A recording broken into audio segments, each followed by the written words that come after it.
Olá, pessoal. Nós acabamos de ver no vídeo anterior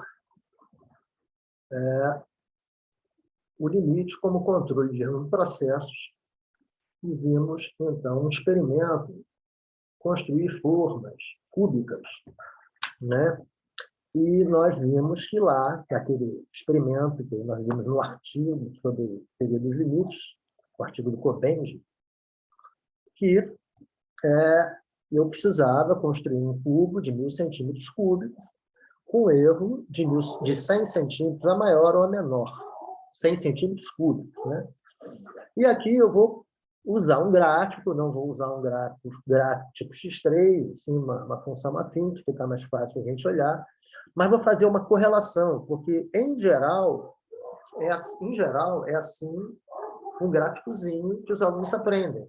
Só que eles veem no gráfico, parece um desenhozinho, mas eles não conseguem levar isso para o mundo real, para o mundo fático, né? E isso é utilizado à torta e à direita, para tudo aquilo que geralmente usa física, mas também na estatística. As utilizações na estatística, também há erros na estatística, a probabilidade, então, né, erra as pencas, né? Margem de segurança, intervalo de confiabilidade.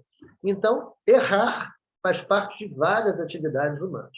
Então, nós vamos aqui, apesar de isso aqui é uma função afim, eu vou me reportar ao experimento do cubo. Então, olha só, lá foi dado que eu queria construir um cubo de 1.000 centímetros cúbicos. Aqui, o meu objetivo é atingir o valor 4. Então, é como se o 1.000 fosse o meu 4. Eu quero atingir. Dou um valor de epsilon que eu coloco tanto a maior quanto a menor. O nosso erro lá era de 100 centímetros cúbicos, né? Através do volume ideal, eu achei a aresta ideal, que lá era de 10 centímetros. Aqui, usando essa outra função, o 4 vira 2. Cada função, eu vou ter que te dar o objetivo, o epsilon, e você vai ter qual é a função matemática que, de alguma forma, resolve o seu problema de produzir algo. É lógico que, à medida que eu vou tendo várias variáveis, assuntos de cálculo 2 e outros cursos, isso vai se complexificando. Mas nós estamos aqui sempre pensando, brincando, que a variável formadora de um algo, de um produto, é uma só, é x. E o produto final é o y. Então, eu marquei o 4 no eixo y. O 4 seria o produto final ideal, o 2 seria a variável formadora ideal, né? Se lá era o volume, isso aqui era a aresta. Tá? Aí, com 4 com erro maior, eu achei a aresta máxima possível. E com o produto final menos o erro menor, eu teria achado a aresta mínima permitida. Qualquer x que eu pegue nesse intervalo ou nesse intervalo faz com que o meu produto final, ou seja, meu produto final real seria o f de x, a distância entre o produto real e o ideal, essa distânciazinha aqui é menor que o tal do epsilon. Observe que cai aqui no meio. Se eu pegasse aqui, ó, deixa eu pegar o lápis, ó, se eu pegasse aqui, ó, opa, caramba, tá ruim. Ih, calma aí. Mas deu para entender que sairia aqui, né? Eu rabisquei um pouquinho, mas deu para sacar. É que eu não tenho essa habilidade toda com o mouse, tá? Vou dar um Ctrl Z. Pronto. Então, olha só, aqui, ó, peguei cá. E aqui, ó, seria mais ou menos aqui. Eu não vou riscar, porque eu já sou meio incompetente, eu posso fazer um tracejado, e ia chegar lá no final das contas, né? Então, na verdade, eu levaria daqui para lá. Opa! Eu sou muito ruim de mouse. Se eu tivesse uma caneta digitalizadora, ficaria melhor. Lá, aqui devido a ser uma reta, esse delta que eu estou marcando aqui entre a aresta ideal e a aresta mínima, eu estou chamando de delta. Lá eu chamei de delta 1 e aqui de delta 2, ou vice-versa. Tive que unificar. Na reta, a gente não precisa unificar porque essas distâncias ficam iguais, porque a inclinação sempre é a mesma. Quando é um x3, o negócio é assim, inclina mais para cá e as diferenças acontecem. Mas quando é grau 1, ou seja, uma reta, uma função afim, não tem problema. Mas mudando a função afim, geralmente gera diferenças entre delta 1 e delta 2, que não ocorre aqui. Então, vocês veem o seguinte, toda vez que eu pego entre o ideal e o real aqui foi x, aqui seria um x, aqui seria outro x, seria o que eu cortei. A menor seria o x. E aqui seria, por exemplo, um XA, sei lá, um XA. Aqui seria um XA, um XB, entendeu? Não interessa. Essa distância aqui, esse erro na variável formadora, tem que ser menor que o tal do delta. Olha que o erro na variável formadora é menor do que o tal do delta. Toda vez que eu fizer isso, acarreta o quê? Que a diferença entre o que eu fizer, o f de x, e o ideal, que é o 4, esse errinho aqui, essa distânciazinha aqui, ó, vai ser menor que o tal do epsilon. Olha aqui. 4 menos epsilon, lá para cima é 4 mais epsilon. E com isso, você consegue ver que o desenho também representa bem. Então, quem já tinha feito aula de cálculo, a pessoa fez o desenho, não é que ele estivesse errado. O problema é que é mais fácil vir um caso concreto do gráfico do que do gráfico do caso concreto. E isso muda a percepção de vocês, porque aí vocês vão enxergar isso como erro, controle de erros. A ciência, costumo falar que a ciência quer fazer previsão. Ela quer, sim, prever, mas, na verdade, ela quer controlar. Você não quer prever que amanhã você vai morrer. Você quer prever que, podendo morrer amanhã, você vai ao hospital, o médico controla a sua temperatura, a sua pressão, sua glicose e você sobrevive. A ciência, na verdade, busca o controle das diversas forças, diversas formas de existir, forças da natureza, etc. Ninguém quer saber, a ciência previu que amanhã vai ter um vulcão que vai explodir e eu vou morrer. Não, como é que a ciência que previu que vai explodir um vulcão e eu vou morrer, ela consegue controlar o diabo do vulcão?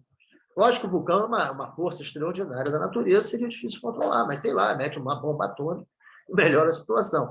Eu estou mostrando para vocês que nós estamos entrando numa matemática que pretende agir sobre a natureza, prever um certo de erro, mas, se possível, controlar esse erro de forma que as coisas funcionem para a gente. Para fazer uma barra cúbica, seja de sabão, metal, um automóvel, um cilindro, uma nave espacial, tudo isso vai ter erro. O problema é saber, eu controlo o erro.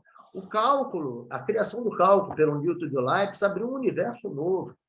Um universo novo. Esse universo novo, a gente chama ele de ciência moderna. Se não tivesse existido esse cálculo de experiência integral, apesar de muitas contribuições, como a do Galileu e do Descartes, isso não estaria da forma que está. Então, voltando aqui ao nosso feijão com arroz, o capítulo começa aqui.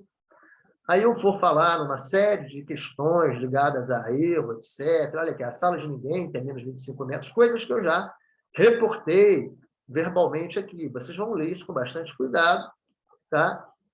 E aí o limite, né?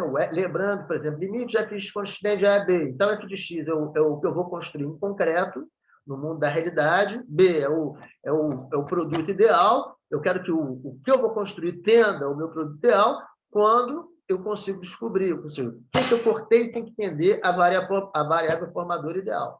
E A e B são finitos, são números. Eu expresso. Não é o caso de ser mais infinito ou menos infinito. Tá? Nós estamos no limite finito de uma função. A função vai para um valor B finito, quando x tende a um valor finito. X está tendendo a A. Tá?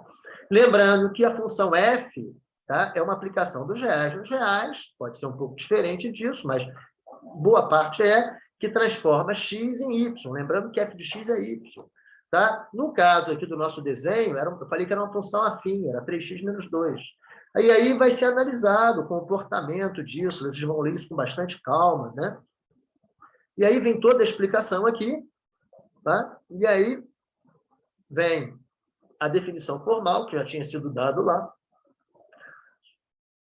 E aí vão ser feitos outros gráficos nessas funções, a função 4x menos 1, a função x2 menos 4, a função x2 menos 4 sobre x menos 2, estão todas aqui. E vai ser feito o mesmo esqueminha, vocês vão achar lá, dado B, dado F, dada a função, tá? Você consegue fazer a brincadeira. Depois vocês vão ler esses teoremas sobre limites finitos de funções.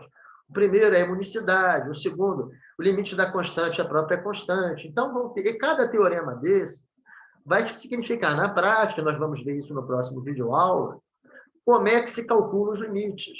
Tá?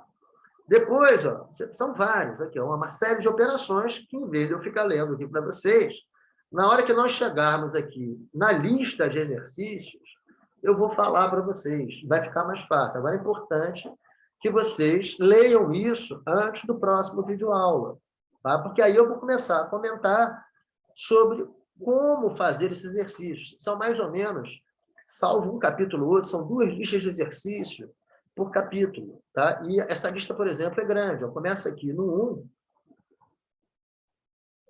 aí tem a primeira lista, já acaba aqui, vem a segunda lista, começa toda a numeração novamente. Aí tem uma pancada de exercício aqui, ó, tá vendo? Uma pancada de exercícios, até que nós trocamos de capítulo. Então, termina aqui no capítulo 6, eu começo o limite lateral.